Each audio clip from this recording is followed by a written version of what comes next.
And we are live with Wojtek. So hear that, Americans, not Wojtek, Wojtek. Wojtek. Talk. Yes. And I don't believe it, she's joined right at this moment. Right, so I am going to select an image, and people are going to be thinking, there's yet more evidence for Ben being an ENFP.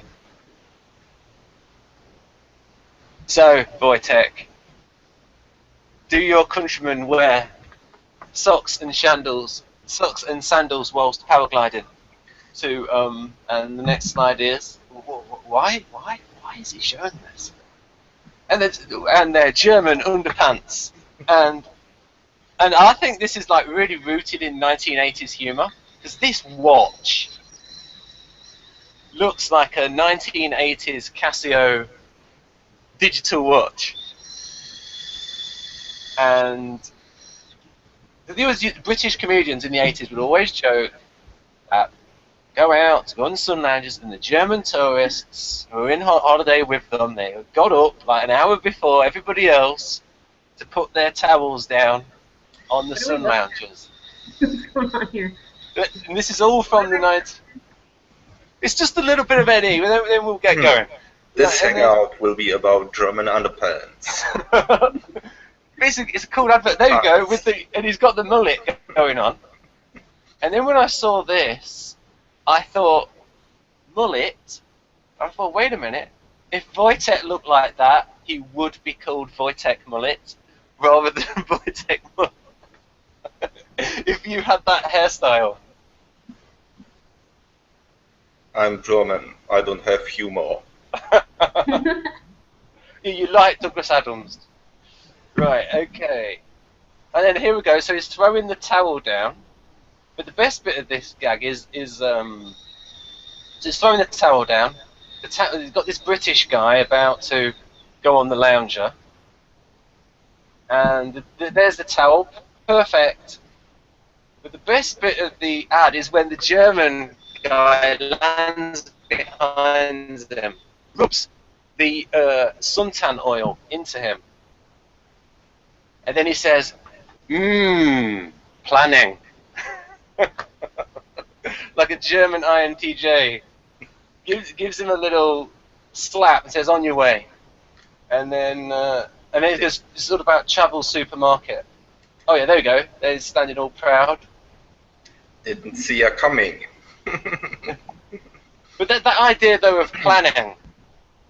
So, just to talk about, because you know, I talk about I always talk about non-typological factors, the Ibru-Kiki, as I call it. So now I've called it that, but do I actually remember all the components of the Ibru-Kiki? I will try to remember it. So we have individual social status. So, for instance, if you have an INTJ who's like a little bit famous, then it might be a little bit different because of that fame that he has. More confident in that stuff. So, you've got individual social status. What would be? Biology. If you have an ESFP, what they look like and their age and their race is going to affect their personality in a given situation. So biology is hugely important in terms of the way people treat them as well. So then you've got Ibru. What was the R? Relationships. Amongst any person, if you have the right relationships around them. So for instance, if you have somebody who is an introvert, but they have like really good relationships around them, and they haven't had any bad experiences, then I suppose they are going to be more open with their emotions. And then this could be a separate video, the Ibru-Kiki. And then they've got upbringing, affects someone's type, and then we've got culture. I do that with a K. And then we've got someone's education, because Dario said this. He said like culture, education, upbringing, and then I thought of some other ones. So we've got culture, education, career, someone's career. Like you've talked about ISTJ as being good in computing and like building up huge experience. Career, Ibru, Kiki, and then the other one is events. If someone's been through life-changing events, and so I sort of name all of those things are like non-type factors that can affect someone's character. The Ibru Kiki. Character or behavior? Well, a little bit of both. Someone's personality, I should say. Mm. But they can affect someone's character. I mean, and even if you've seen. Okay, here's an example. Babylon 5. We both love Babylon 5. Look how Londo changed because of events.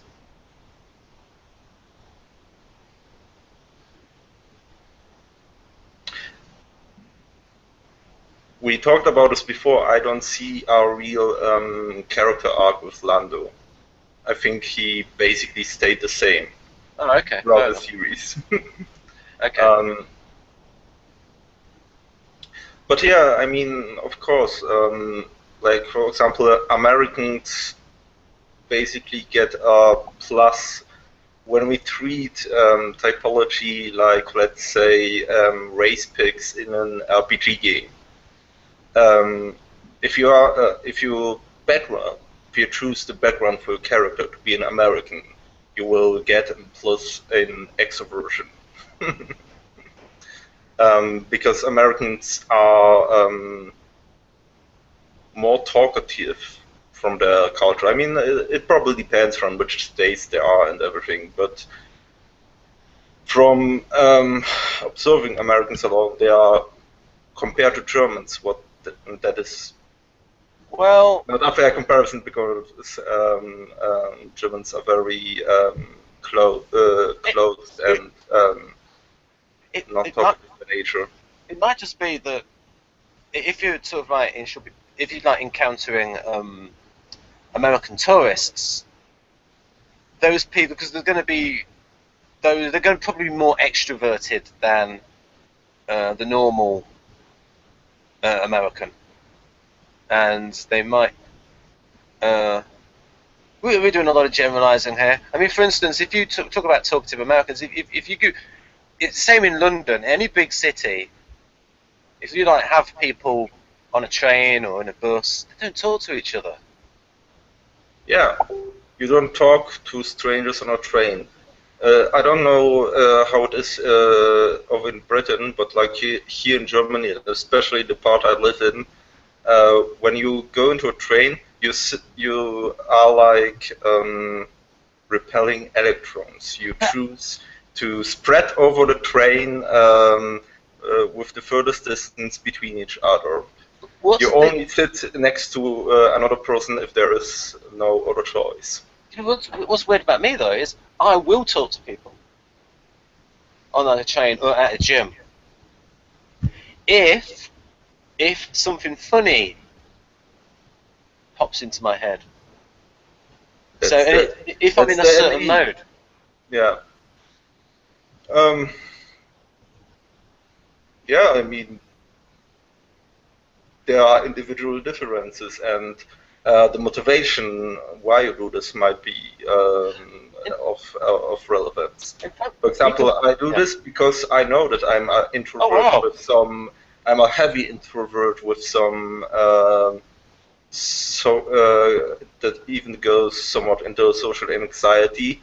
So I push myself to do this, just because I want to do this. So Nicole, did you just change yourself into a fox? Sorry, I'm just playing with the... Oh, that's okay. Did you change yourself from a foxy female into a real fox? No, there's these little headwear effects on here. That seemed like the only one that... I can use them. I have the Chromium browser, not the Chrome browser. Okay. So Wojtek, we can compare notes on this because you're an INTP and you went to the gym as well. Did you ever strike up conversation conversations with people because of an anything. Me? No, In the gym. Wojtek. Wojtek, yeah. In the gym. No, never, never ever. People talk to me, but I usually try to keep it to keep them off distance, because when I go to the gym, I want to train and not have conversations. I mean, when I go to the gym with friends, then we talk a bit, but we usually also concentrate on the training. No, in the gym, never. But like, I mean, there were some phases in my life where I was more willing to go into social mode and talk to strangers just for the sake of experimenting. The weird thing with me is I like to be contrarian about it, where it's a situation where other people aren't being sociable. I like the one to be the one who starts it, rather than if it's like a sociable situation where everyone is talking to each other, then it's like, oh, I don't want to do it. It's like, what? Yeah, that sounds like FI to me. That sounds like your high FI working there, Ben. Oh yeah, you were going on at me about that last night. You were like contrasting FE and FI. She's hiding at something. Yeah, we were had a little interesting discussion beforehand, and about appropriateness. And Jeff has said this before, that appropriateness seems to be governed. Like socionics will say it's just FI, and I can see that, but I would say it's FI and FE. Because if you see FE as manners, customs, and we were talking about like ESTP can be a bit sociopathic, they can follow all the customs, all the manners. Whereas inside, they don't have that gut check. Right, but you devil, Nicole. Sorry. Right, so this hangout ostensibly is about the Keirsey profile, and I will share, and this is about rationals in general, this one, and I will show the screen.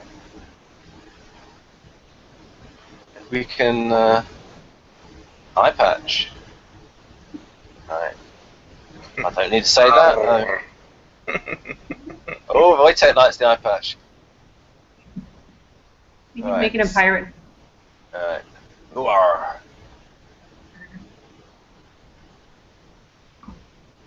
Yeah, I don't talk to people ever anywhere. I don't strike up conversations.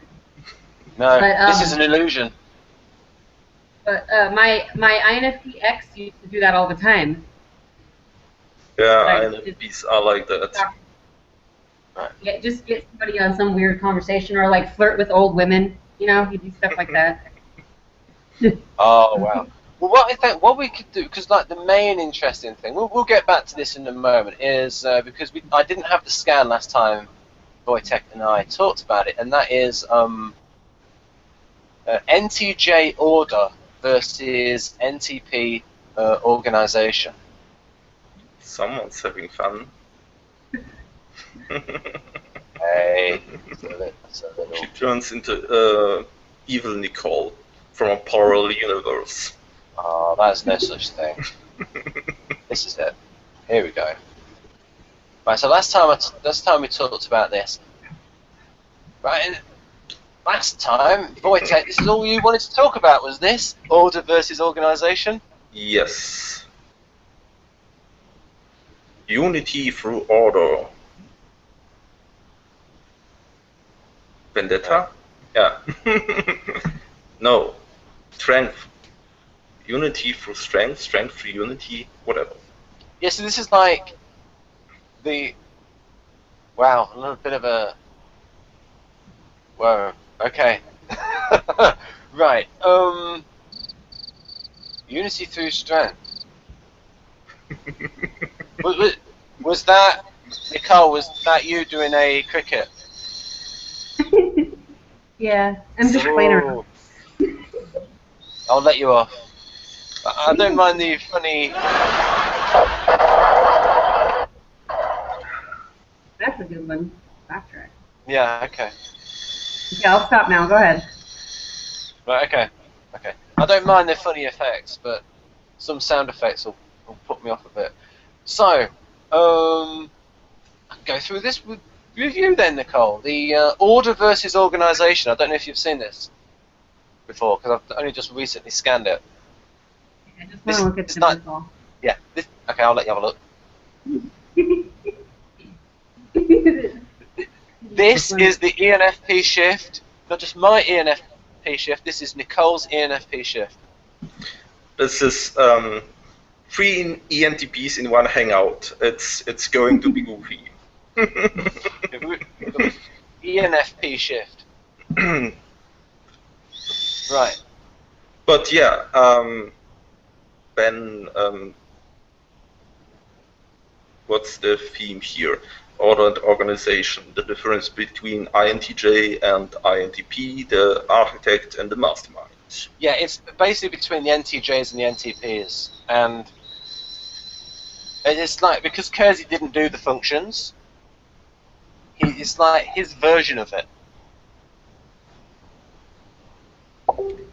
So let's explain your color coding for people who haven't seen your notes before. Well, I wish it was more consistent overall, but they're generally consistent within the same entry. So yeah, so I've got violet is an I, right? Yeah, and NI minus as well, which tends to look more at how things can go wrong. So this is like, whereas NI plus is more positive, more about like building towards something, like maximizing the positive, whereas NI minus is about minimizing the negative.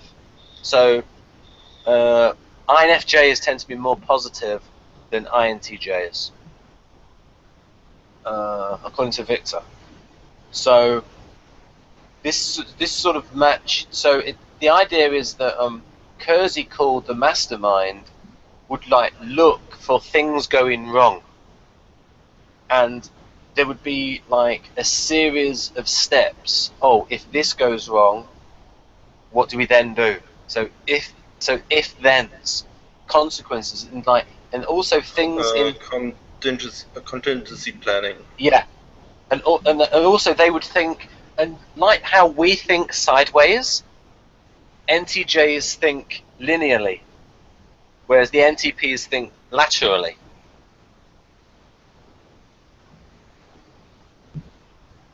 That's fair enough, isn't it? To say that they are more linear and we're more lateral. I don't know. Well, I mean, who tends to digress more, NTJs or NTPs? NTPs, I think. Yeah, I mean, that's given. Yeah, no comment needed. Can you explain the other color codings? Like, NI minus is violet. I think orange-ish is. I think I've sort of gone for sort of like TE for that. I think. Okay. Right. Oh yeah, yeah. What I've done here is yeah. Here we go. So these NTJs, you've got rank order, and so he thinks that's more like the ENTJ that puts people in a hierarchy, and so it's like this person has this function, this person has that function, in terms of a job. There's this job and that job. Whereas the INTJ is thinking about the steps of things. So it's still order. One's order of rank, and one is an order maybe in time. So one's hierarchical order, and the other one is a temporal type order. And again, that relates to intuition of time, like the NI aspect, the time aspect of the INTJ. So I'm always looking for these comparisons. So what I've done there is I've compared serial order to intuition of time. Tried to look for, and he's always talking about the preparations for the invasion of Europe.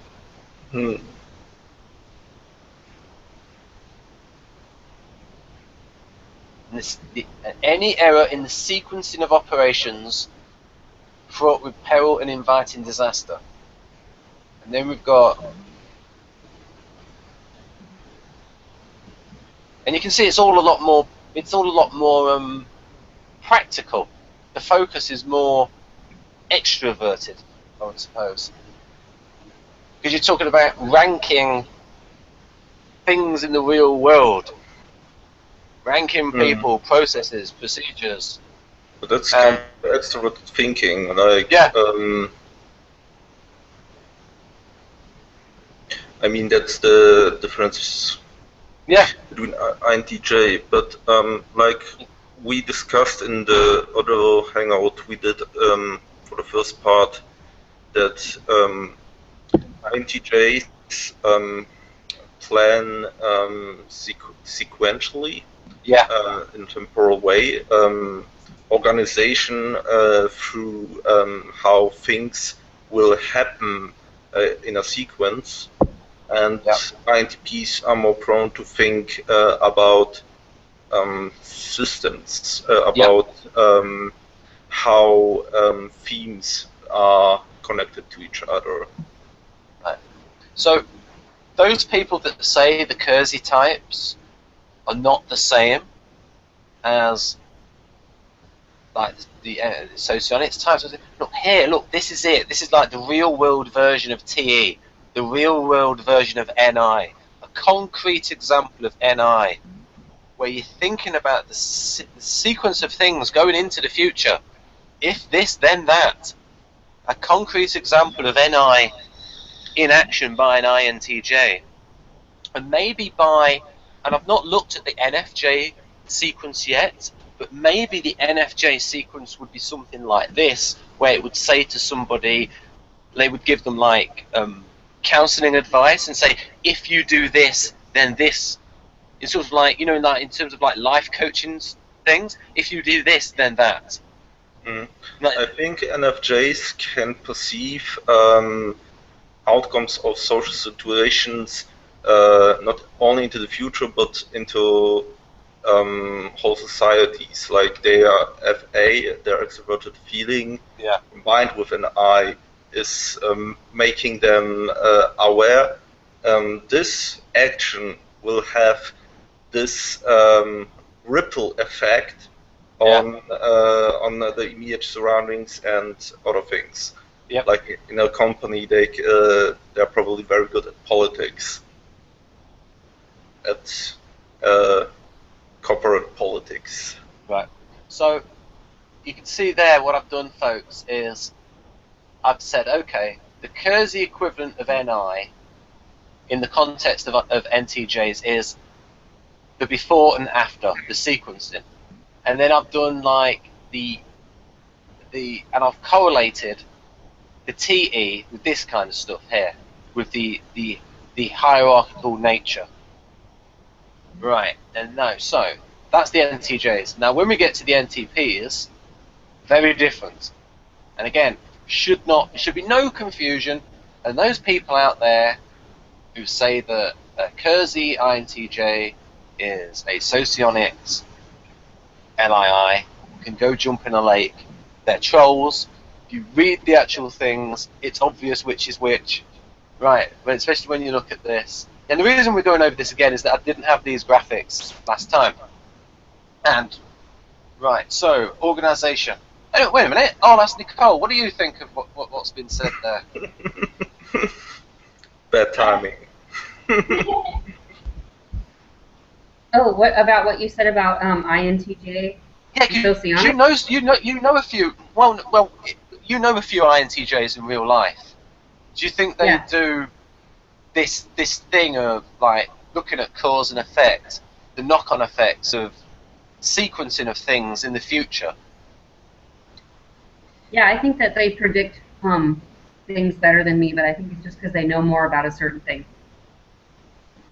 So they like I'll think something's going to happen, and they think another thing's going to happen, and they're right because they know more about it. Right. Whereas other subjects, obviously, they don't bother to make as many predictions. They pick their battles of things they only make predictions about things they know a lot about. In other words. Yeah. Whereas I will try to probably make predictions about things I don't know much about. I think we are more free to give predictions anyway, to give hypotheses. We just throw hypotheses out there, and we don't care if we don't care about the probability of it. If we think it's an interesting idea, we will share it. Yeah. Yeah, it's just kind of like that's what you're hardwired to do, you know. No matter whether or not it's practical or correct, you're just kind of automatically just do that. Although I'm getting a bit more, because Dario thinks that there's a little bit of inside baseball for people, inside knowledge. That Dario thinks INTPs do a lot of SI, and you can get this with certain INTPs that will get stuck within a framework. Ivory tower thinking. They choose a certain framework that they deem right, and that's what differentiates them from SJs. They themselves choose this to be right, not because it's right. It is what is supposed to be right or what's commonly agreed on being right, but because they choose it is right, so they believe in it. Yeah, that's a good point. That is. That's a good point. And they get absorbed by it. I cannot see it in like conspiracy. As conspiracy theorist, a conspiracy nut would be the extreme example of this. Like he puts in everything into this framework. Like, yes, but you know, chemtrails are real and they are. It's a secret UN government who puts it out there, and when there is empirical data that speaks against their whole theoretical concept, they either disregard it or they try to come up with an out-of-space explanation how this fits actually into the model. Do you think that that it might be more likely for ISTPs to become conspiracy nuts? I'm never sure about that. Like we know some online INTPs that are like that, and we talked about this.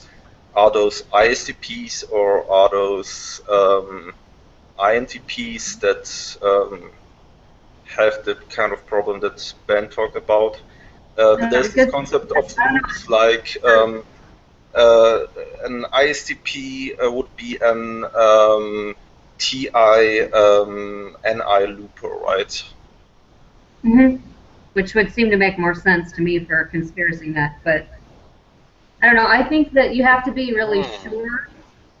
You have to be really sure if you're a conspiracy theorist. You have to be convinced of something, and that just doesn't seem like a spot for INTPs unless they've done a lot of research. You would tend, even if you did do a lot of research, you would tend to come to a more, I would think, at least I do, would come to a more well-rounded view. And then you would think, these people are just humans, they can't be that smart to pull that off. One of the interesting things is that there's an interesting channel, the Alex Jones channel, is that most of the stuff on there is he actually takes good research, but he weaves it into something that is a distortion of the actual events. And most of these conspiracy theories rely on people being evil geniuses when they're just not that smart. Is most politicians, they are beholden to special interests, follow the money, and that is where you find out. So we were, Wojtek and I were talking about immigration before, a couple of days ago in Germany. It's not that the German politicians or any politicians care about demographics in 20 years' time or 30 years' time. Politicians don't think, they have NIMTO, not in my term of office. But what they have is lobbyists. So you have lobbyists saying, hey, we need cheap labour. So politicians, if you want to know, the conspiracy theories with politicians is look at where they get their money from. Well, I mean, because of the system, politicians are not motivated to have long-term goals, because they are like 4 years, 5 years, whatever the period is for that office there, and they don't really have to care about what happens in 20 years.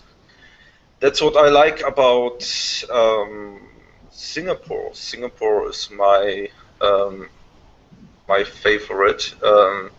They eschew populist short-term politics and only search for the long-term goals. They have a good economy as well. They have a good economy. They have a good social net. They get everything right. Yeah, I mean, we won't go. And the politicians are really like highly educated. Their prime minister, no, the chancellor, I think, whatever is the top top executive, has a degree in computer science, I think, and with distinguishment, and has some other additional education on philosophy, I think he did, and some other stuff. And all the top politicians are like that. But getting back to, and it's rare that I'm the one that's trying to drag things back, but going back to the Alex Jones channel, the reason why I mention this is that that channel has Peter Schiff on it. Now, the difference is, Peter Schiff is right. But people are going to think, oh no, he's going to be tainted with all of this other stuff. And he's been proven right again and again and again. And I've had to sit through over 1.5 years of Peter Schiff telling me all of this TE stuff.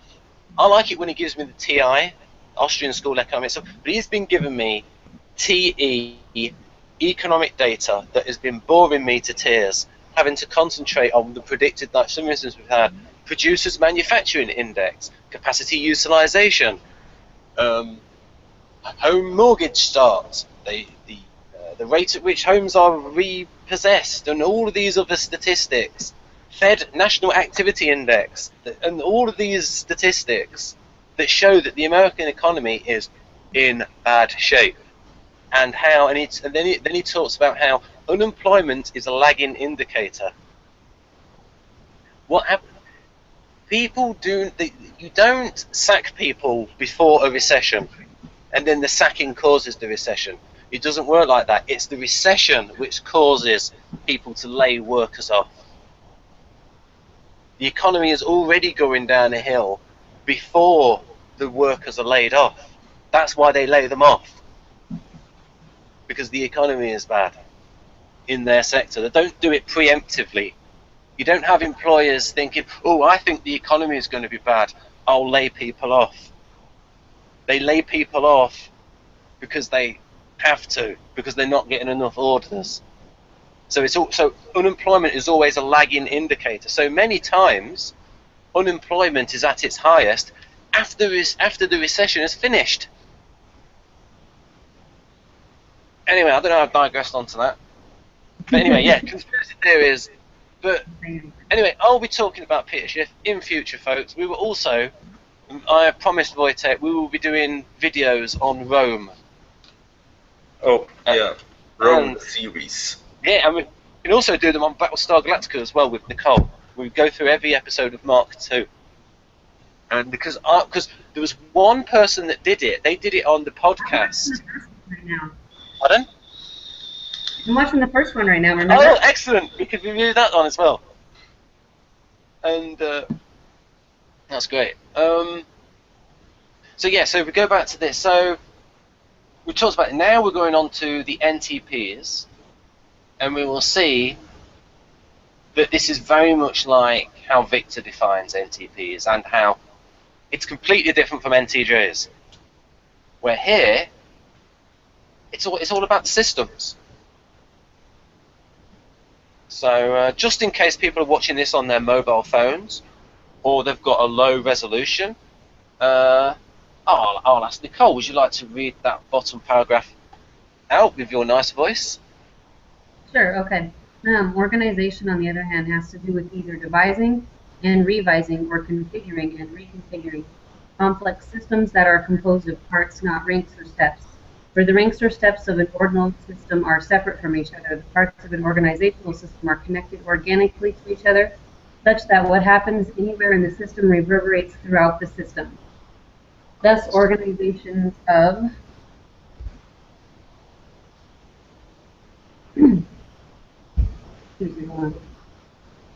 Okay. whatever kind are said to be integrated, every part being present to every other part of that system. Holograms. Right. And then I've done this diagram here, comparing the different views. So I'll say that NTJs, I think ENTJs think vertically in a hierarchy.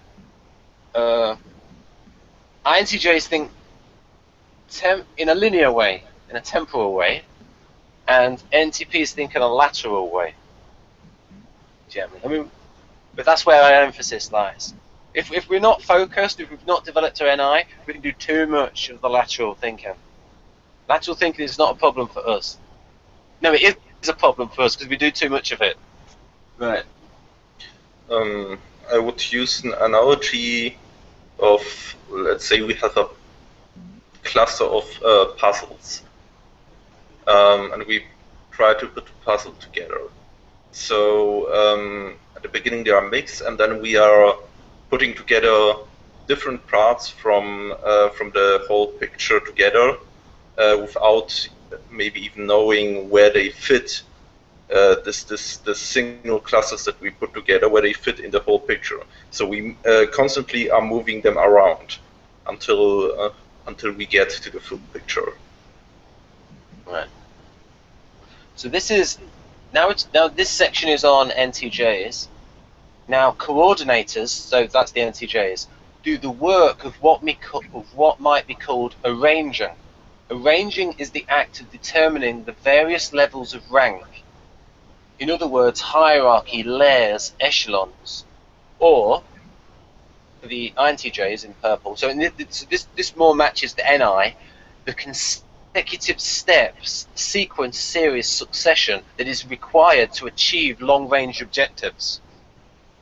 So would you say that that's fair to say that is a concrete example of INTJ NI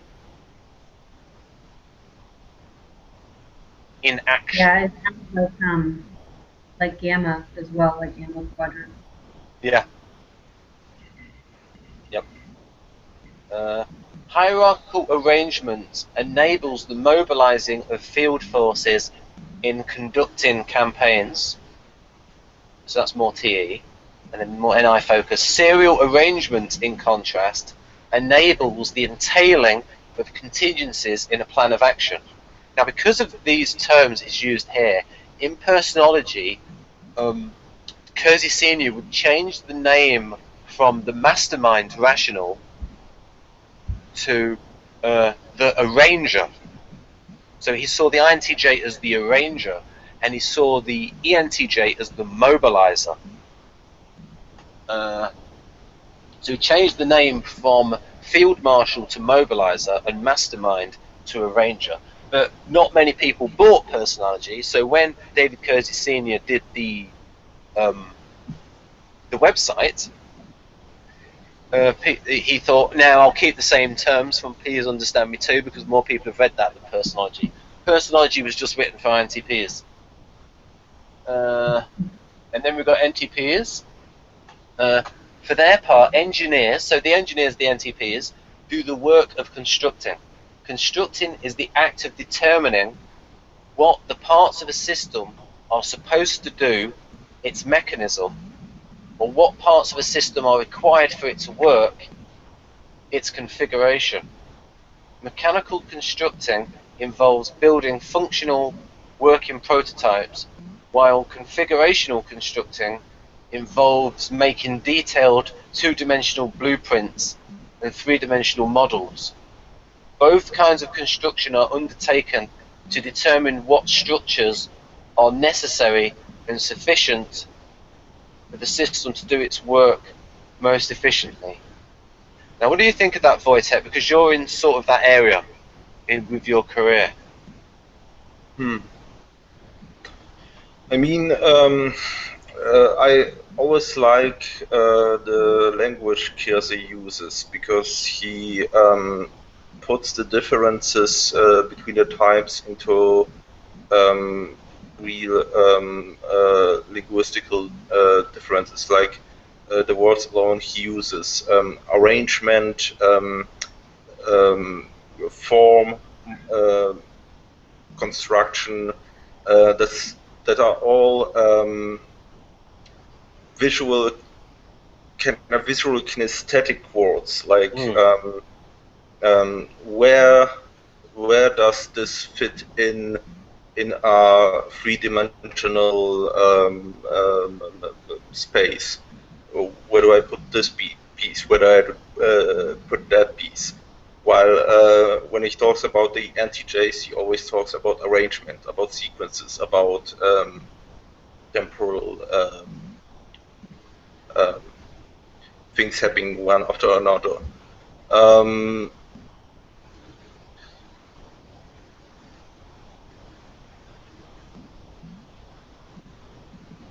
And I mean, what parts in the system are supposed to do are kind of the interconnections. I think that's when the intuition comes in.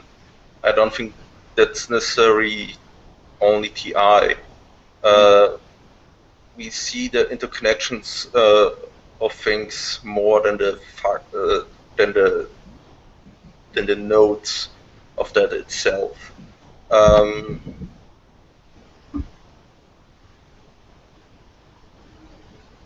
Okay. We've got a sort of summary here. Arrangement works to reduce disorder in systems, the two forms of it being the mobilizing of campaign forces and the entailing of contingency plans. Construction, in contrast, so NTPs, works to reduce disorganization in systems, the two forms of it being the devising of prototypes and designing of models. To help visualize the relationship between these many concepts of strategic operations, consider the following diagram. Oh, an NTP with a diagram. How novel. A man after my own heart. So he's taken the type and said, right, what is their role?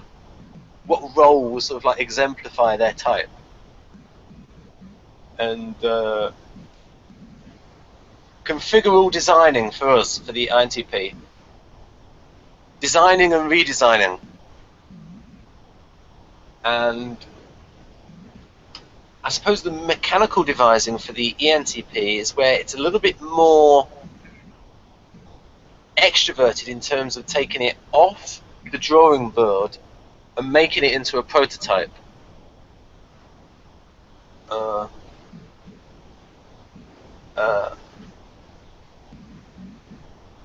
And then we've got the serial entailing being the NI, and the hierarchical mobilizing being the TE, I suppose. Right. Yeah. One little bit he said up here when this bit here. You only talked about the integration. Every part being present to every other part of that system. So it's like it's seeing the links within the system. This affects that, and so on.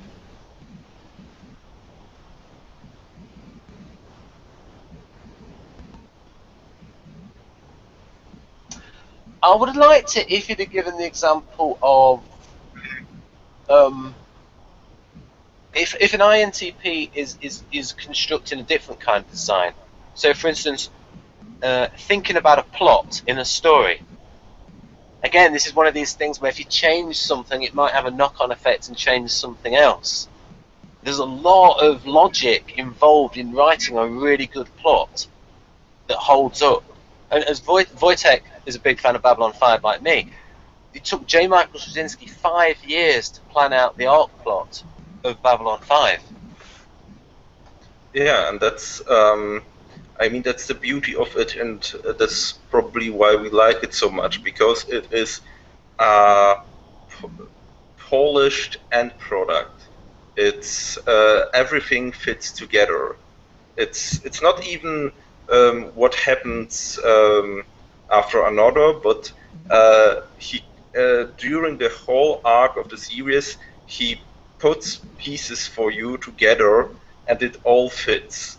It all fits together. I mean, there are parts of the series where you have spoilers from the future, and these spoilers are then resolved, and you get to them back at a future season. And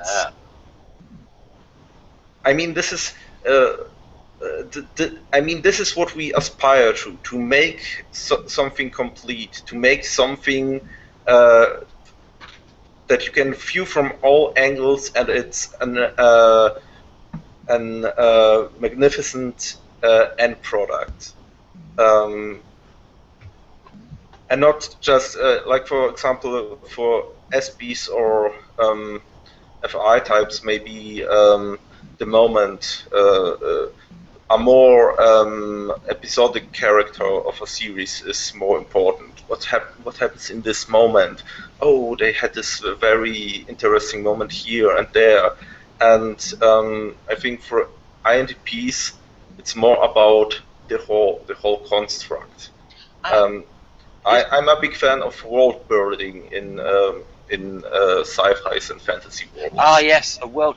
Yes, I think though there can be a tension within us sometimes. Yes, we want a world, and we want the design and the structure and all of that. Sometimes I think though that in Battlestar you can get a point where if you're in a linear plot, if you don't have enough, like for instance in Game of Thrones, there's so many characters that,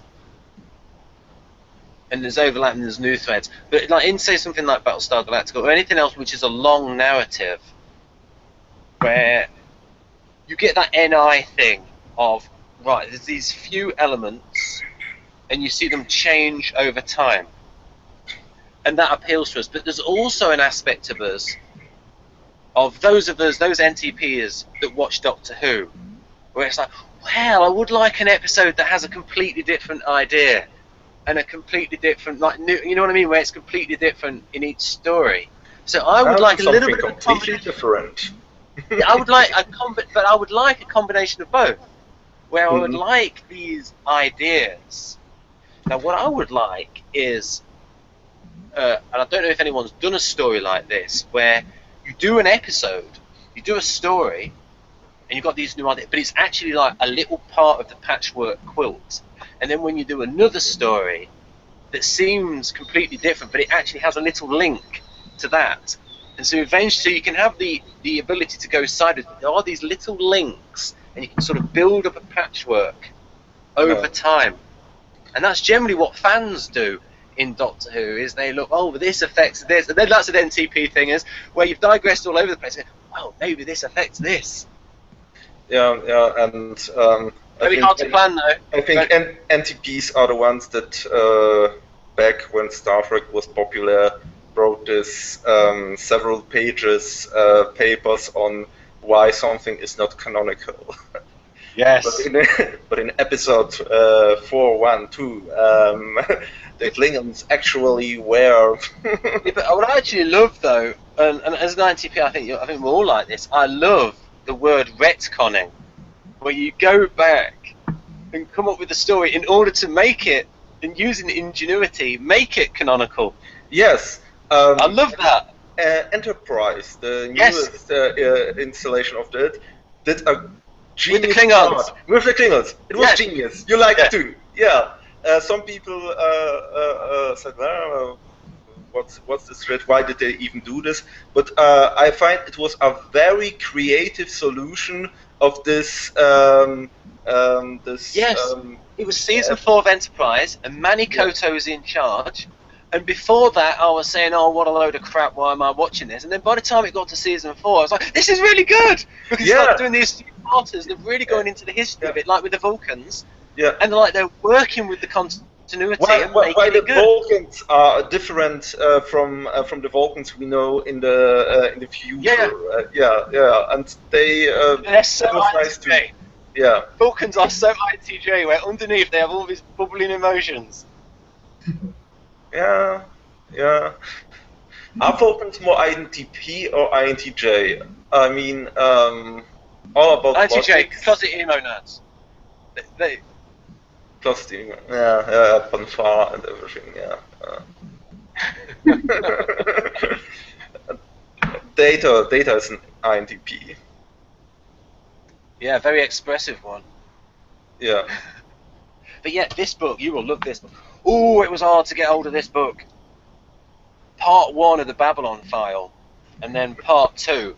I ordered. You know what happened to me? I ordered. I'll show you what happened to me. Damn it! I got cold.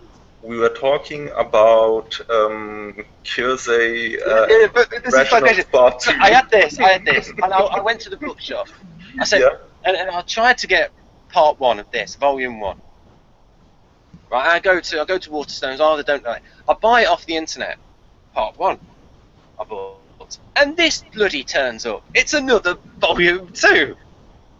And then eventually, I was able to get Volume 1 of the Babylon File, written by Andy Lane, who he's got a degree in physics, so he goes into some detail in the science of it, and he has stuff in here. You'll love this Babylon File, where it's talking about you've got, and in Part 2 he talks about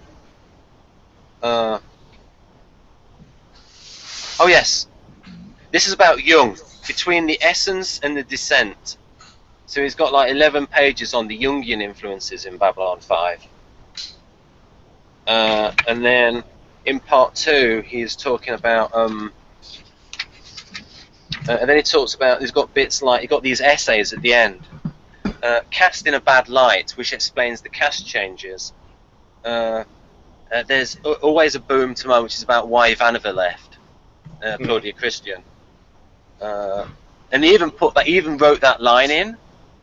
Oh, I heard Ivanova wanted more money, something like that. Beyond the Rim to the Sea, about death in Babylon 5, and then More Questions Than Answered, so about unanswered questions in Babylon 5. So I would think that you, as a Babylon 5 fan, would love these two books, the Babylon File. I mean, I watched Babylon 5 okay, I rewatched it times. What was it called in Germany? Tell us what it was called in Germany. Babylon 5. But I saw it in the German's dubbed version when it came out in Germany. Then I think I watched several episodes for the second time because they repeated after a time. Yeah. And then after a few years, I rewatched all episodes in English, and it's still great stuff. Yeah, what happened?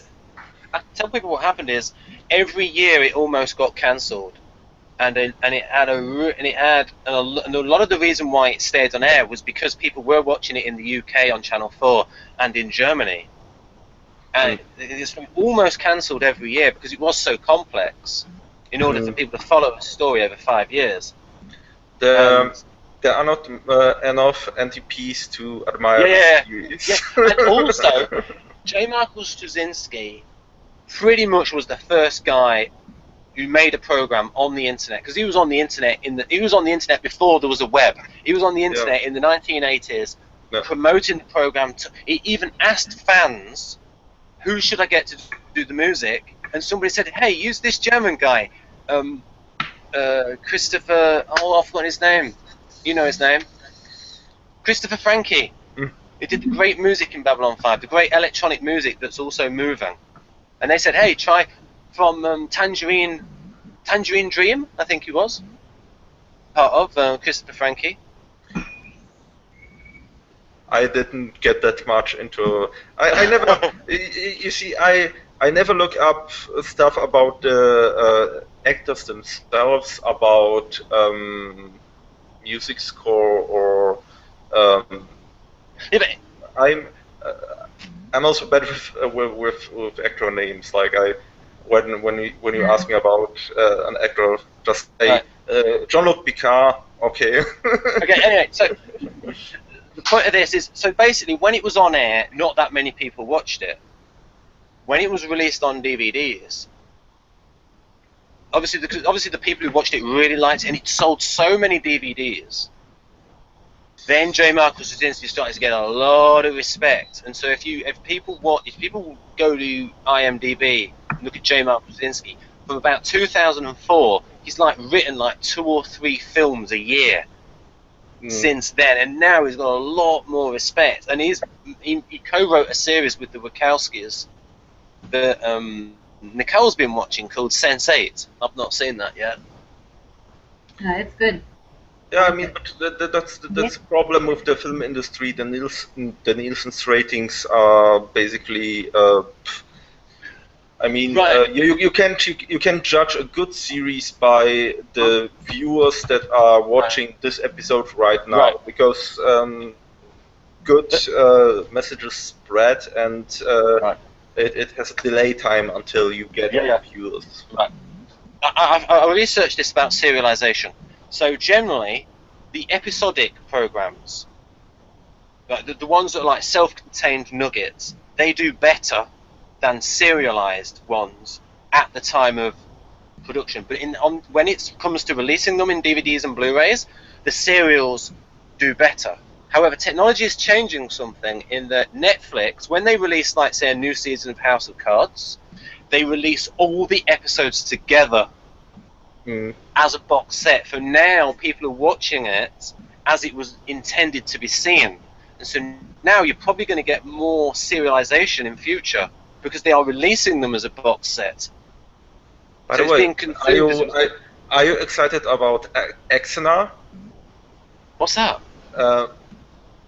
The Star Trek fan film project? No. I've not heard about it. I'm not a real Trekkie.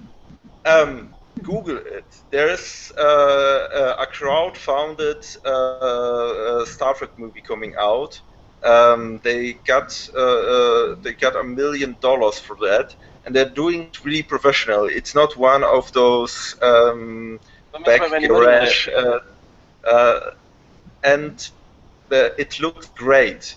They hired some high-profile actors for that, and they are shooting all the stuff. Look it up. There's a trailer and a Vulcan scene teaser, and I think this is gonna be great. But Paramount is now suing them, so I mean, they should know that.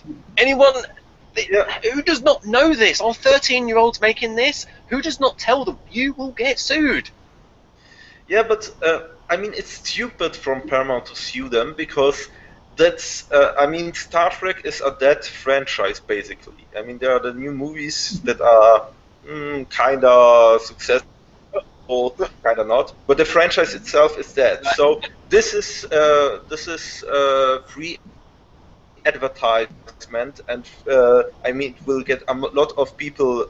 I mean, it will reactivate the old fan base for Star Trek. It will draw new people in. So basically, they make easy money for advertisement. They, yeah. But I mean, if you're producing it, I mean, you've got to get the rights. I mean, George Lucas, he came up with the agreement that fans can make Star Wars stuff, but it has to be not for a profit. And so there was one film called Threads of Destiny, but it took them 7 years to make because you had a small number of people doing the special effects, and the special effects are okay. It's the acting that's quite dodgy. It took 7 years. No, the whole thing took 9 years to make Threads of Destiny. I'm not a big fan of George Lucas. No, not intelligent. So now we were going to talk about now we can actually talk about the bit in the INTP that we are supposed to talk about, and that is paragraph 2. Are you looking at Threads of Destiny? Yeah.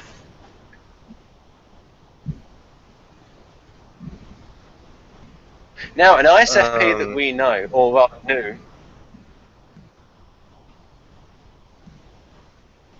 Mr. Parker was actually involved in that film. He was one of the 4 writers on it, on Threads of Destiny. He wrote 2 scenes. Cool. Right. So, let's have a look at this. So now, oh, don't worry, Nicole, I'll bring you in. I have 20 minutes. You've got 20 minutes? Yeah, 20 minutes. Okay, here we go. Yeah, me too, by the way, because it's... Oh yeah, it's 11:42 where you are. Yeah. Right then, okay. So, well, what we're going to do here is just this paragraph, which is paragraph 2. This is the one we're meant to be covering. So we have here, as a variant of Plato's rationals and Aristotle's dialecticals, the INTPs are little different from the other NTs in most respects. Like all the rationals, they are abstract in communication and utilitarian in how they implement their goals. Right, what do you think of that?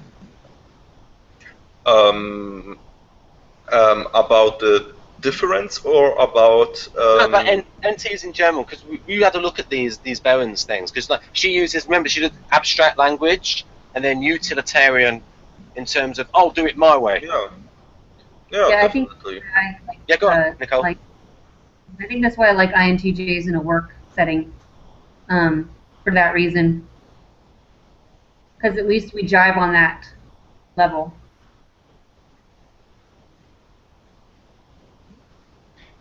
Right, so, and you can be, and I suppose you can be abstract with them. And yeah, sense of humor, and they get it, you know. And then just asking in novel solutions. Wait a minute, hold on, John. I think that INTJs are a bit less utilitarian than we are. I think that INTJs are more by the book, or more using tools that are supposed to do the job. Yeah. Yeah, but I think like I don't think, like, recently we had an INTJ come into work where I work at, and I don't think I've ever worked with an INTJ before, and it's really nice having him around. I think I've been working with SJs pretty much my whole life, so having him around, it's like really, really awesome. Appreciate it a lot. Right. So, it's discombobulated there. So, that was interesting what you said there, Wojtek, about Yeah, I can see that too. With INTJ friends, they tend to figure out how to do something correctly first and implement that, and then improvise. For me, I go straight for improvisation. Yes. You know, like Yeah. reinvent the wheel. It doesn't necessarily work out Yeah. often. Like. But I stopped doing that though. I still do that, no matter how much it doesn't work out. So You have a nail. You don't have a hammer. You take a glass and.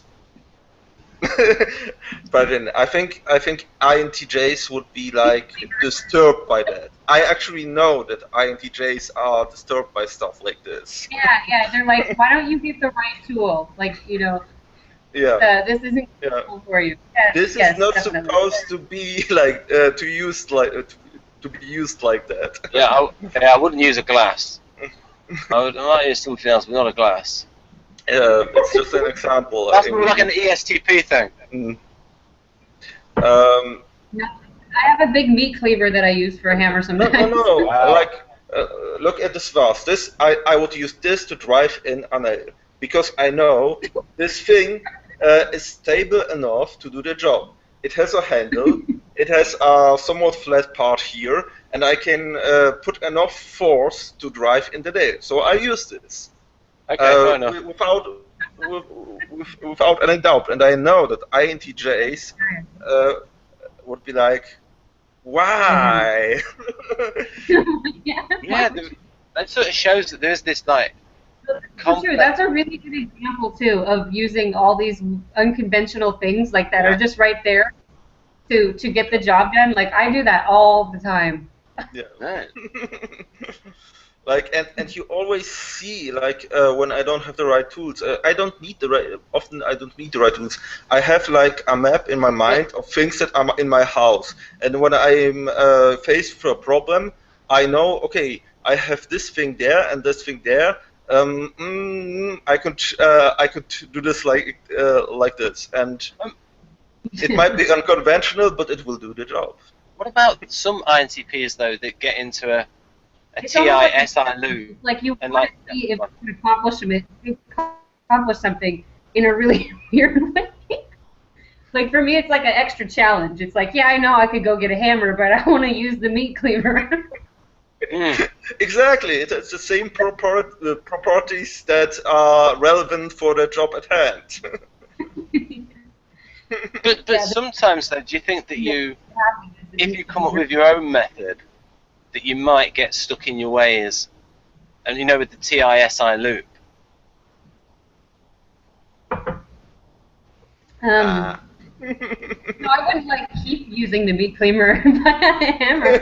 I would try the meat cleaver and see if it works. I will only use my vase from now on. Yeah, because I would get bored, because as well. Try and vary it. Yeah, but I mean, it's not.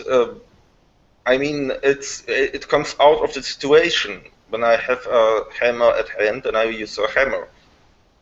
Okay, sometimes I'm actually going the unconventional way by purpose, just because because I can. And that drives SJs up the wall, that kind of thing. If you just say just because. People up the wall too. Pardon? I think it drives TE up the wall though sometimes too. Yeah, there's a big overlap. Mm-hmm. So right, so if we say here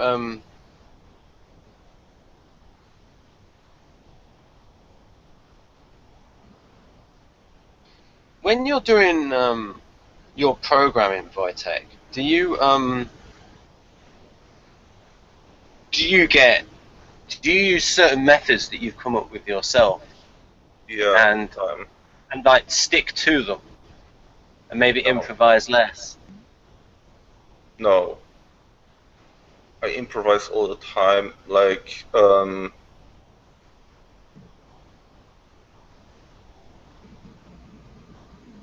no, because at some point I realize that I can do this better, or that this kind of method is not elegant enough, or not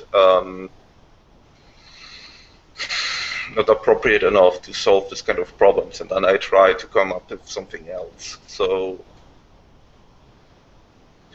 getting stuck on a certain methodology is not an issue for me at all. On the contrary, I'm maybe sometimes should be more methodological.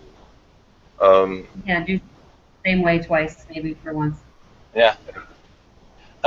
Interestingly enough, Jeff, who I mentioned a lot, he contrasted his INTP brother, who's a computer guy, with his INTJ father, who's a computer guy. And he said that his father would always go through a process to deal with a problem. And he says his brother would improvise and would be more likely to blow up the computer trying to solve the problem. No risk, no fun. Right, so now, if we, because we've only got so much time left, so we talked about utilitarian, so that's an example of the utilitarian thing. In that dichotomy, the Berun's, the Keirsey dichotomy of cooperative versus utilitarian, where the SPs and the NTs are utilitarian, aka pragmatic. That's where I actually have a problem with the Keirsey temperaments, because I really think that for NTs and NFs probably too, there's a difference whether they use FE or TE or TI or FI. Like FI, TI is more utilitarian than TE. TE is not really utilitarian at all. It is more cooperative. What about though if it's a situation where the TE person says, "Wait a minute, that way is not efficient. I'll do it like this. This way is more efficient." Now, a lot of the times, I would agree with you that the TE way will match the SI way, because the SI way will be like best practice.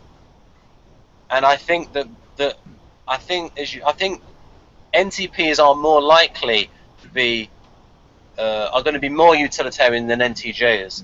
But I think if an NTJ sees a method of doing something where they can do it better, where they can do it more efficiently, they will do it in a more efficient way. An ENTJ and an INTJ will say, "Wait a minute, I'm not going to do it just like that." But it's going to be less. Whereas the NTP will do it just like for fun, maybe. Whereas the NTJ the NTJs will do it if they think, "No, this really is a better way to do it. This is a more productive way to do it." But not as much as NTPs. What do you think of that? Yeah, I mean, that's what differentiates SDGs from NTGs. I used to call introverted intuition the sneaky intuition in my head, because NTGs can be a lot like SDGs outwardly. They seem, from an INTP perspective, they seem very stiff and inflexible. But then suddenly they make this intuitive jump, and you're like, whoa, where did that come from? Exactly, the unconscious. They didn't really think about it. Yeah. That's the way Dario. Just say for a moment, folks. The way Dario conceives of NI, it's like NI really is like an unconscious process where the end result pops into your mind. So it's a little bit in line with what Wojtek's saying. I'm describing it from an outside perspective, like especially from an INTP perspective, how they seem like. Yep. Like also in a discussion with an NTJ, especially with an INTJ, you get, I mean, INTJs can seem like they have stick up their butt. What's the phrase? You know what I mean? Yeah, that's pretty much it. Yeah, and they seem SJ-ish like that, but there are the sudden jumps where they change the framework. And SGs don't do that. SGs are very predictable, and NTGs are quantized unpredictable. Like NE people, NPs in general, this intuitive process is out there. Like it's flowing, it's continuous. It's flowing from one point to the next, and you see it happening. While with NJs, it's like you see a line, and then it's like a staircase function. Yeah. And that very much is in line with how Dario defines NI, which is like, and like the Jungian NI, where it's like perception by means or ways of the unconscious, where they suddenly have this idea pop into their head, and it's in that book, 8 Keys to Self-Leadership. So that's so very much in line with what Wojtek's been saying. Then we've got this thing here. They choose to study science, are preoccupied with technology, and work well with systems. Well, that's true for Wojtek, but what are your thoughts on that, Nicole? I mean, because you didn't go into science, but you study it part-time, I suppose. Well, no, I didn't finish college. So, because I moved out really young, and it was too difficult for me to go to school and work at the same time, though I did try it for at least almost a couple years. But I had originally wanted to go into psychology. That was my first choice. And then I thought, in college, I got preoccupied with taking artistic electives. Right. So I was taking drama and music, but yeah, first and foremost, I wanted to do psychology. That was what I wanted to do. But yeah, on the side for interest, I do study a lot of science stuff. I immerse myself in a lot of that, so independently. So a lot of the work, or a lot of the learning I do is independent. For some reason, I learn better that way. In an introverted way, I learn much better. Like I learned how to speak Spanish when I was like 24. You know, I didn't learn. I took French in high school, but I didn't retain any of it. But I learned Spanish on my own when I was in middle school. Not quite on your own. You did have. Well, yeah, help. I had someone to talk to every day. But the independent, I had to do independent study to figure out the structure of the language. Right. So I did that all on my own. And once I got the structure of the language figured out, it was pretty easy because it was actually a lot easier than English. I think this preoccupation with technology is also not very right with Keirsey. I don't like this phrasing very much, because I mean systems is right, but as I see it, there are a lot of INTPs, INTP writers, INTP artists, writers in especially. There's like, and they are independent writers, of course. There seems to be like a ton of them, and I even think, I mean, the academia world is not necessarily the ideal environment for an INTP. It's very G-ish. Yeah, it's very yeah. So it's, oh yeah, J, yes, especially. I mean, there are a lot of INTPs who like didn't finish some sort of school. Like they started to study, but then they broke up, and I mean, Yeah. So technology. Yeah, it wasn't very encouraged in my family either. Right. No, nobody cared if you went to college or not. So, and then the generation before that, like half of them didn't even graduate from high school. so, so yeah, going to college was not encouraged at all. Nobody, like I said, nobody cared if I went to college. So that was basically my own decision to try to go to college, because nobody else in my family ever did. I mean, literally, no one else in my family has ever gone to college. Well, I mean, college should be for people who are doing what I would call a proper degree, like engineering, hard sciences, medicine, law, and if you want to, if you want to be a writer, well, study English and philosophy in your own time. Don't get a Yeah, load of student debt for that. the English thing, like that's always come very automatic to me. Never had any issue with composition or anything like that. Math is what I lagged a little bit behind on. So yeah, I've noticed that too. Is that there's actually a lot of INTPs that aren't really math geniuses. So Yeah, I mean, Einstein himself was mediocre at math. Ooh. Well, I think what that is yeah, I think that's an SI. terms. I think that's an SITI thing, in terms yeah, of the way I see mathematics. Is a lot of it is following rules. It's like when the yeah. teacher, you do this, you do that, you do that, you do this. That's why I preferred Mensa questions to algebra, because I could solve it my own way rather than the proper way. I liked applied math. I did like Right. applied math because I could see what it was about. It was about trajectories and things like that. So that was pretty interesting to me. It's like predicting a trajectory. That was interesting. But yeah, just the pure mathematics wasn't as interesting to me because, like I was going to say, I think that probably maybe I would say maybe ISTJs are better at that than all the average INTPs. Yeah. I mean, I think INTJs are probably good at it. Mm-hmm. My Yeah. dad's right.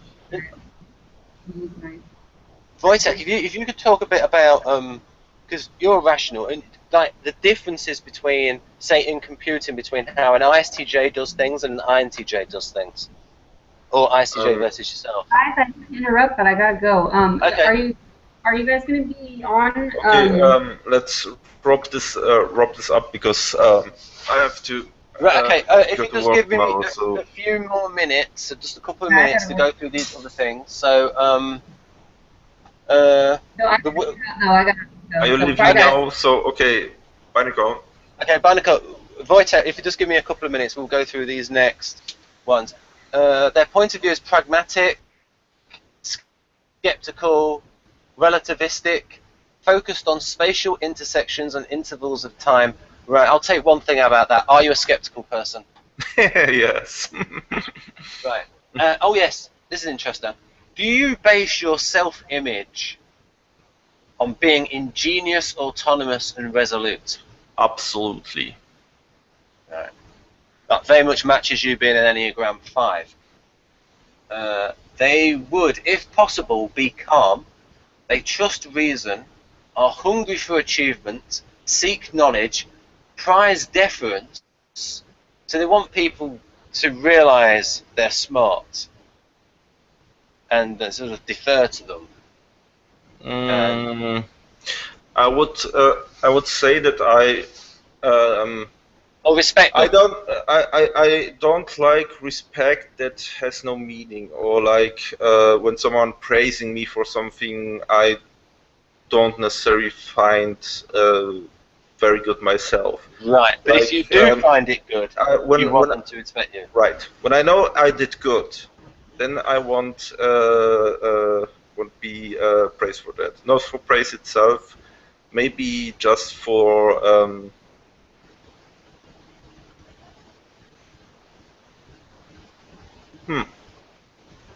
I don't know why. But aspiring to be the wizard of Yeah, science and technology, yeah. a whiz kid. A whiz kid.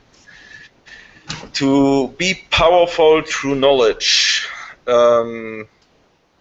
Yes, that's kind of.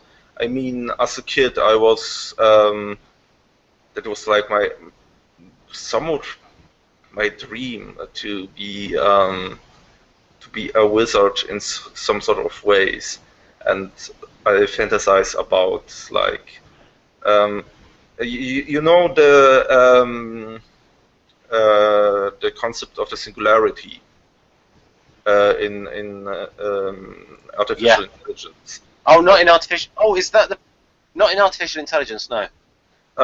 It's the hypothesis that once we build an AI that is smarter than we, it will build another AI that is even more smarter, and this AI will build another AI that is even more powerful, and this will happen in a accelerated process, and this AIs that will come out of this will be godlike. Through information processing alone, they will have power of the universe. And I mean, this is a very deep dream, I think. Like, why hasn't it happened already? Because for once, the systems alone, like No, I mean the mere computational power is not great enough. No. What I mean by that is, from other species in the universe, why hasn't it already achieved this status? Oh, how do we know that it didn't happen? Why aren't the machines turning up and saying, "Give us your gold"? Yeah. Oh, maybe that's how religions on Earth started, and it was actually an AI god that spoke to Moses. Who knows? God, so real wankers for causing all this trouble then. Whatever. Bad at logistics. No, I mean, it might happen, but what will this super intelligent AIs be interested in? Will they be interested to be... I don't know. Will they be interested in us? I mean, are we interested that much into some bacteria that lives in the blood of a rat? It's like, we have a hard enough time trying to understand SPs. I'm not going to want to know how AIs are going to think. Yeah, and I mean, so we can't predict it. That's why it's called a singularity, because it's an analogy to a black hole. There is the event horizon that we can look beyond because it's beyond our imagination. Right. But in a smaller scale, we kind of dream about it ourselves. That once we understand everything, and INTPs want to know everything. They don't want to become experts in one thing. They want to know everything about everything. And I think a subconscious drive behind it is that we believe that we will become masters of our time and matter through that knowledge. The technomage from Babylon 5. A fellow Baldy. Yeah, through I mean they used advanced technology to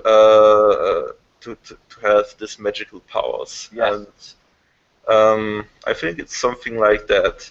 I mean, Nicole mentioned that she was interested in psychology, but also in science, and I mean, you probably too, and me also. I also was interested in psychology. I even wanted to study biology. Maybe I wanted to study mathematics. If I could, I would study it all. Like really everything. I met a young INTP once now I know that he was INTP, and I had to chuckle when he told me that. Yeah, he was just finishing school, and you know, I would like to do philosophy, psychology, science, maybe this, maybe that, and this is when you talk to INTPs, they all have a very broad knowledge base, and they at one point of their lives they did about everything, like really even goofy stuff about spiritualism and esoterics even, and all there is just to know that, just to know the systems, just to know what is it about, to understand it. Oh yeah, I mean, you think SPs say life is short, INTPs say life is too short a lot. Because it's like, I'm going to try and fit it all in. But okay, so on here, now this is an interesting little wrinkle in Keirsey's system where it's put here. So there's a difference between role and type, where it says here, further with their probing or exploring nature, they tend to opt for the engineer's informative role rather than the quick scheduling coordinator's directive role. So there's a little bit of a difference here between INTP and the actual role variant of architect. Nature tend to opt for the engineer's informative role. Yes, that's the interaction style. Okay. So INTJs tend to be more directing, so they're more direct people in their interaction style, whereas the INTPs and ENTPs, it's more asking people questions and suggesting things rather than actively directing them. Yeah, I mean, that's typical P versus G community style. Like the typical misunderstanding between G's and P's. When will we go to the movie together? P answer is, well, I'll be working till 11 today. Yeah, but when are we going to meet for the movies? Except, well, after that, I need like half an hour to shower. And except that ESFJ and ISFJ are informing rather than directive. That's the only sort of difference from the JP thing. And if it's been on the other side, on the other P side, ESTP and ISTP are directive, even though they're Ps. ISTPs, yes. And ESTPs are directive, even though they're Ps. Definitely directive, yeah. But it's like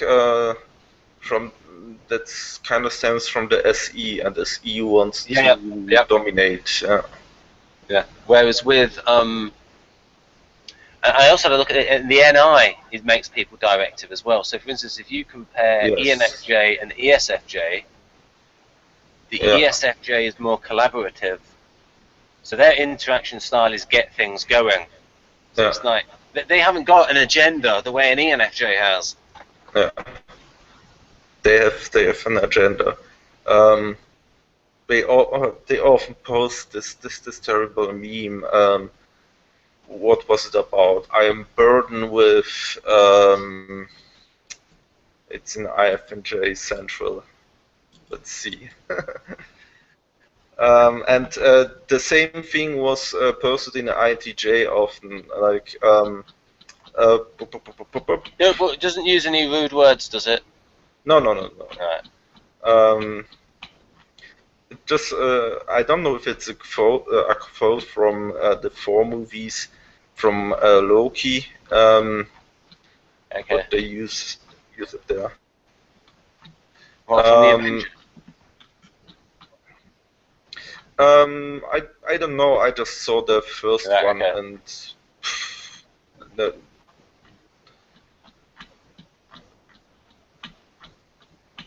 I think it was like I'm burdened with purpose. Whatever. Right. It's not that important. So here you've got reserved and highly attentive, and they seem to prefer the role variant of architect over inventor. So INTP intellectual. So it's like, so there is a difference here between he's looking at someone's role. What is the overlap between someone's role and their type? Whereas in Keirsey theory, there's like, well, it's hard to see where this, because the system is within a field, and the field is a certain context. And Dario has also said himself that career changes someone's brain. So how much the role that someone undertakes affects their type is hard to say. So this is why there's this little bit of an overlap between type and role variant, where you're sort of looking at it from a different point of view. Yeah, of course. I mean, especially for people who have a higher education, who study something, they will become more NT-like. Yeah. In general. And an NT who studies like psychology and is surrounded by all those NFs and SFs, and their kind of thinking is probably going more towards NF values or displaying NF values. But also though, the fact that they chose a non-NC subject means they were slightly different in the first place in terms of their Enneagram, because they're more likely to be like a 4 for choosing a subject.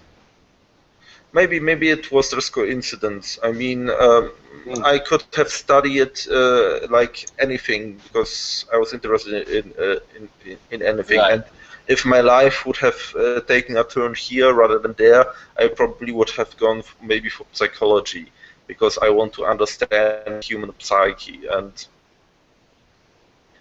But I mean, I think that the type itself will not submerge. It will always be there. It's a cognitive style. So an INTP will go in anti-way about ethics and morals and helping people. Oh yeah, so we'll just finish on this. So the most likely role of an INTP is the architect. Their second most likely is to be like an ENTP, and then like an ENTJ, then lastly like an ENTJ. Yeah, that's unfortunately true, yeah. Yes. Are you envious of ENTJs?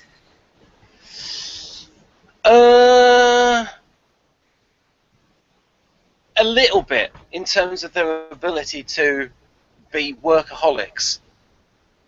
Yes. To get stuff done. To be intuitive workaholics. For ESTJ, we can just see them as workhorses and be done with it. I think, but this N in there makes it like. I think with I think Nicole actually once said that she would like to have a switch where she could like turn into an ENTJ for like a few hours a day to like get stuff done. I turn into an ENTJ when I'm really pressed hard, but it happens very rarely. Like when I'm really put under a lot of pressure, then I turn into an ENTJ, and things suddenly become much more easy. I suddenly have a vision of my future, and everything becomes much. Now that I think about it, I didn't think about that in personality terms, but suddenly I had a clear vision of my future, which I normally don't have. Like, what's gonna happen in 5 years? Do you ever have? Because Victor has a theory that INTPs get out of the hole that they're in when they disintegrate. He says they get out of it by a mirage shift of turning into an ESTJ.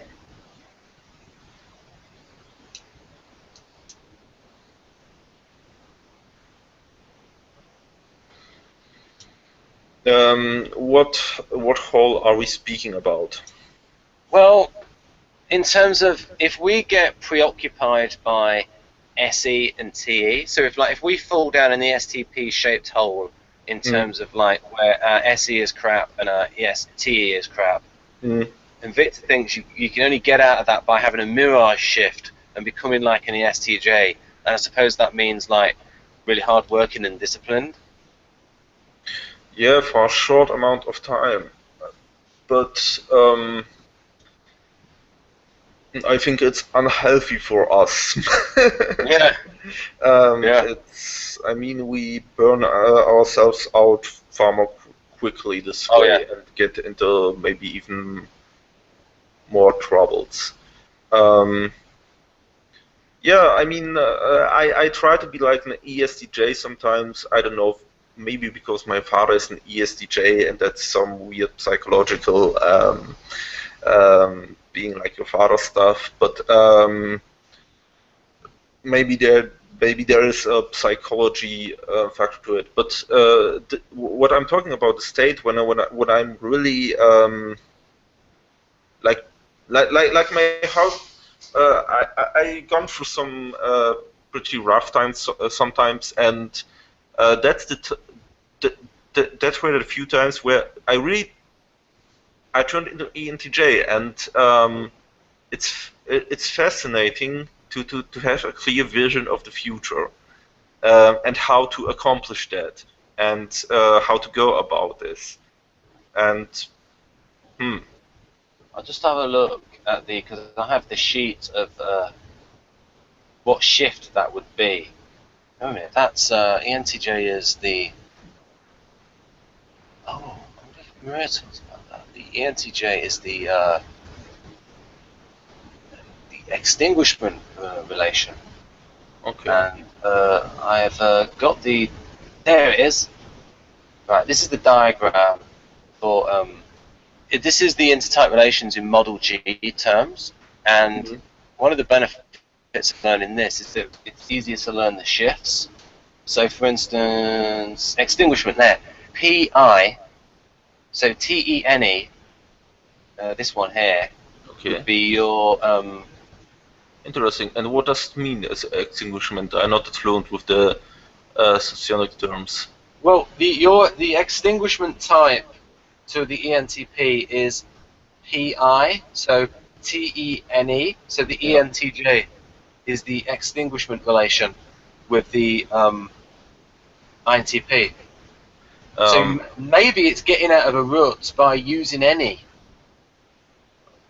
To be honest, it happens when my the few times in my life when like my whole persona broke down, was extinguished, if you want to use that word, and interesting. It makes sense though that the only way that, like, if you're in that hole, the only way to get out of it is to use NE to like see a possibility to get out of it. Where you still have to implement the change, so TE, you still got to implement it, but you have to like have a vision of what to do in order to get out of it. So I suppose if you see what to do and have the energy to do it and able to implement it, then you have sort of shifted towards that, made that sort of shift.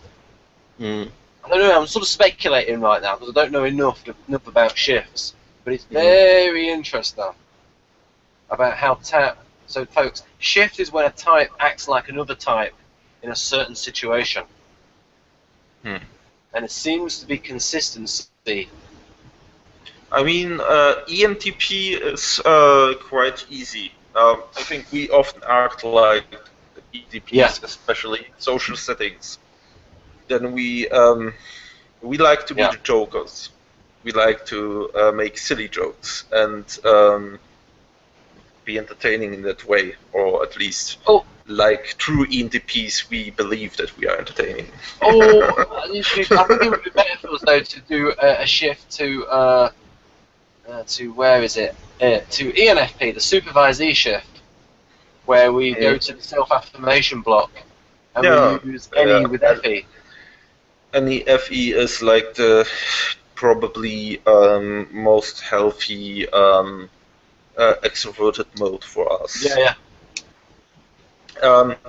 I have to send you some of the stuff the Neo-Jungian guys did, because they have also a mode model, and you could definitely find similarities with Model G. I don't know if they took it from Model G. I don't think so, because they go about it in a from a very different perspective. Like they really try to go from anti-correlated neural networks and build it from there on. Would they be okay with it if we did a video on it? I think so. I can speak to them, and maybe even one of them will join.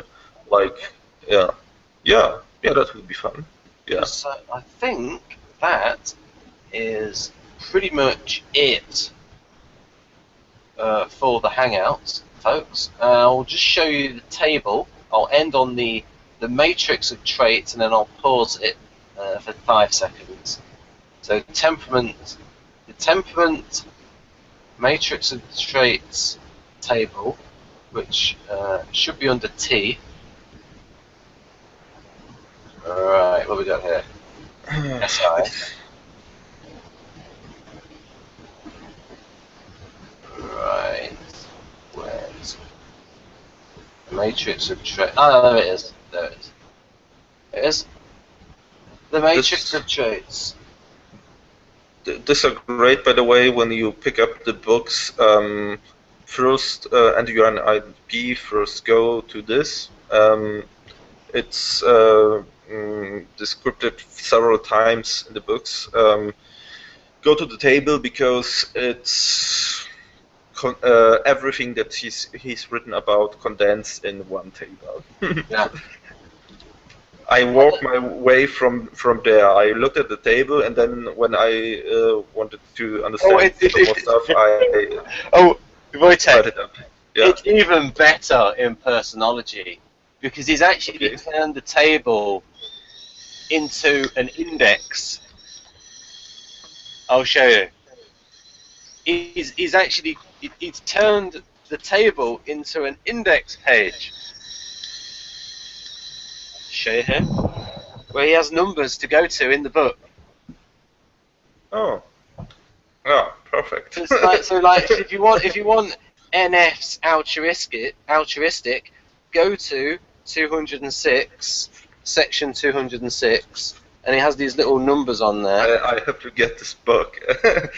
It's obviously written for INTPs. Yeah, and there you go. But it's like at 206, but of course, it's not the page number. It's a sort of a paragraph number, or with a section number within it. So yeah, this is like so much, and like much more depth on words. By the way, like reading style of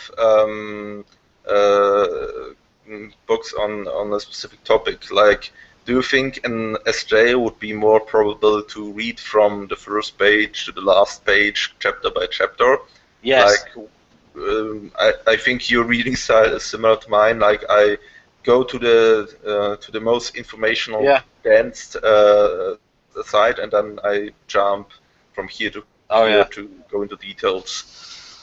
I'm still trying to, when I have the time, to do this online test based Keys on to cognition.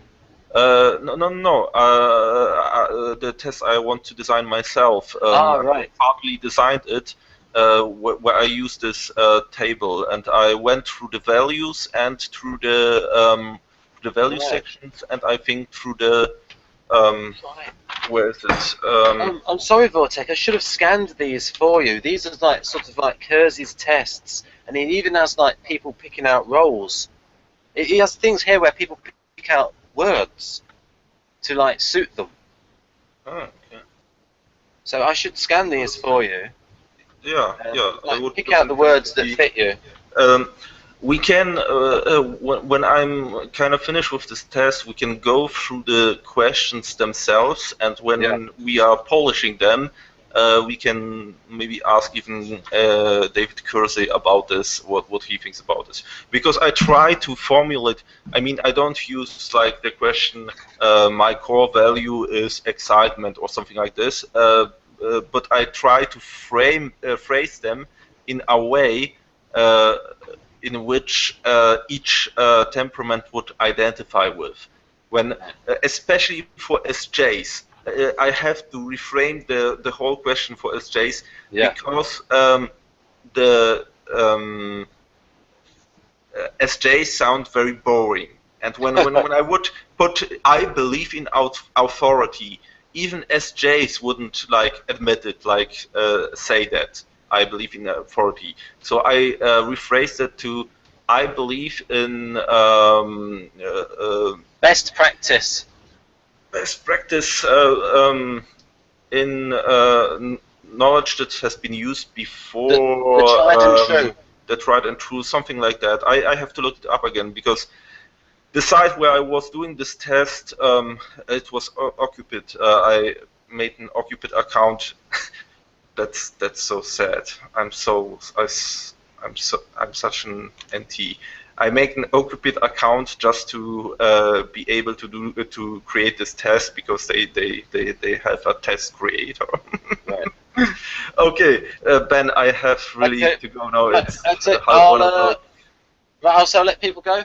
So, folks, this is the end of this rambling INTP hangouts. So, until next time, it's bye from me, and it's bye from Wojtek. Good Nacht.